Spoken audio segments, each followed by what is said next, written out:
Eastside, about sa I Love You Since 1892. Nagbigay din po siya ng guide. Una pa lang po, binigyan niya na po ako ng heads up kung ano po yung mga mangyayari, if ever. At yung time na yun, pakiramdam ko po, isa sa mga dahilan din, kaya pa ako nag-yes.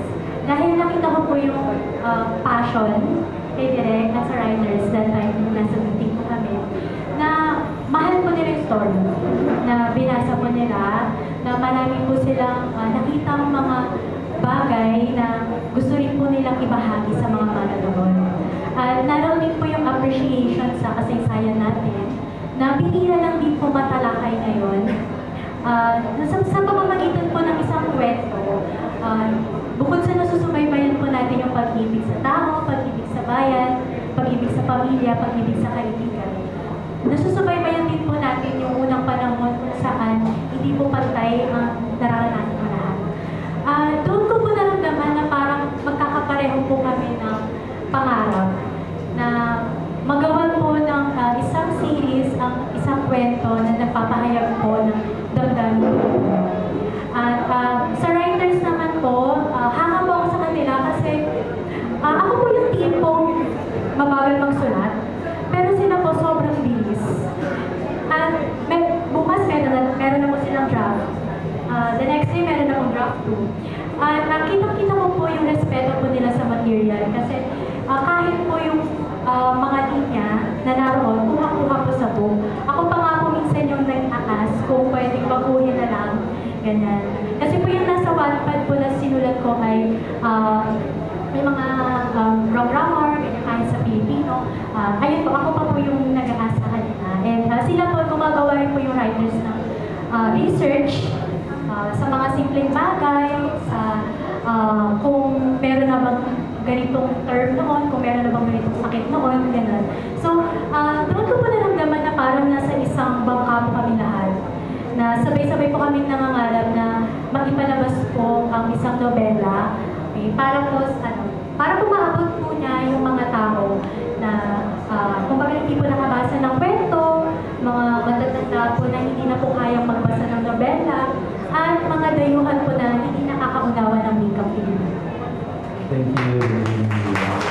Yung isa ko na siya kay Direk, ano po yung mga challenges na na-encounter nyo doing this aside dun sa napakalalim ng mga Tagalog na ginagamit nyo dito? Hindi ba nagkakabulo-bulo yung mga artista nyo sa pagsabi ng kanilang mga script doing this? Hindi. Ang challenge ay wala dun sa execution eh. Kasi mahusay silang lahat eh. At I'm not exaggerating, mahusay talaga sila. Ang mga challenge simple, bigyan kita ng example. May eksena kunyaring all-star cast. So, 13 sila. 13 sila magko-costume ng ganito. Ang init-init. So, by the time na dumating sila sa set, magre-rehearse ako. Gitna ng rehearsal, pinapawisan na sila. So, magpupuna sa pawis, magre-retouch siya ng make-up. So, mag-take. Pagtapos mag-take, in the middle of the scene, I will cut. Kasi yung pawis nila tumutulo. So, magkakat na naman ako, magre-retouch na naman sila, etc., etc. So, ang isang eksenang simple basahin, pag ginawa mo, hindi siya simple gawin. Diba? For example, madaling basahin na, yung ganito, naglalakad sila, namamasyal, etc., etc. So, maglalakad sila, mamasyal, etc., etc., mabato. So, maglalakad si Heaven na nakaganyan. So, sumasabit lahat ng damit niya. Merong munting little things na hindi mo mai-imagine. O kaya ang feeling nila, ang sari-sariwa ng hangin. Pero nasa ilalim sila ng araw. Ang init-init ng suot nila, nakaganyan sila. So, yung ganong challenges na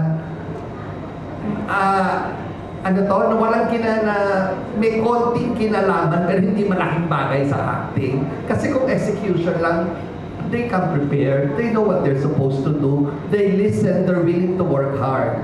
Kaya lang minsan talaga, pag mainit, mainit.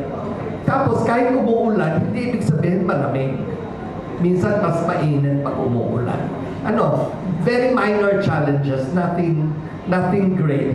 Isa pa pala.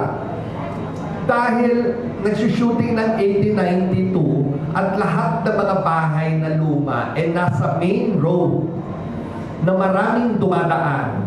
Kahit isara mo siya, dinig mo ang ingay ng tricycle at ng sasakyan 2 blocks away, tapos nag-e-eksena sila ng drama, you have to cut. Tapos, babawi